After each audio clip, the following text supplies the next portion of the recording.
২৬ৰ বিধানসভা নিৰ্বাচনত হেলিকপ্টাৰ উৰুৱাব শুকুৰালীয়ে ২০২৬ৰ নিৰ্বাচনত জালুকবাৰী সমষ্টিৰ পৰা প্ৰতিদ্বন্দ্বিতা আগবঢ়াব শুকুৰালীয়ে। মই যেহেতু কেণ্ডিডেট মই জালুকবাৰীৰ পৰা খেলিম। পিন্দাকান্দি সৃজনগ্ৰাম পাকা বেতবাৰী আৰু বজাৰীৰ পৰা শুকুৰালীয়ে আগবঢ়াব প্ৰাৰ্থিত্ব। প্ৰথম হৈছে ৫১ নং জালুকবাৰী সমষ্টিৰ পৰা খেলিব, দ্বিতীয় নম্বৰ হৈছে সৃজনগ্ৰাম, তৃতীয় হৈছে পাকা বেতবাৰী আৰু ভজালী আৰু বিন্দাকান্দি। হয়, সমাগত ২০২৬ চনৰ বিধানসভা নিৰ্বাচন। ২৬ৰ নিৰ্বাচনক লৈ ইতিমধ্যে ৰাজনৈতিক দলসমূহৰ মাজত আৰম্ভ হৈছে নিৰ্বাচনী তৎপৰতা। পিছে পিছপৰি থকা নাই সততে সামাজিক মাধ্যমত ভাইৰেল হৈ থকা শুকুৰালী।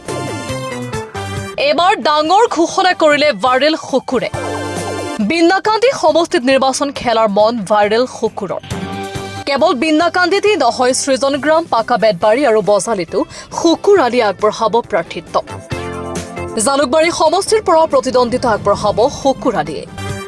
আনহাতে ২৬ৰ নিৰ্বাচনত হেলিকপ্টাৰৰ জৰিয়তে নিৰ্বাচনী প্ৰচাৰত নামিব বুলি উল্লেখ কৰে শুকুৰালীয়ে। মই যেহেতু কেণ্ডিডেট মই জালুকবাৰীৰ পৰা খেলিম। প্ৰথম হৈছে ৫১ নং জালুকবাৰী সমষ্টিৰ পৰা খেলিব, দ্বিতীয় নম্বৰ হৈছে সৃজনগ্ৰাম, তৃতীয় হৈছে পাকা বেতবাৰী আৰু ভজালী আৰু বিন্দাকান্দি।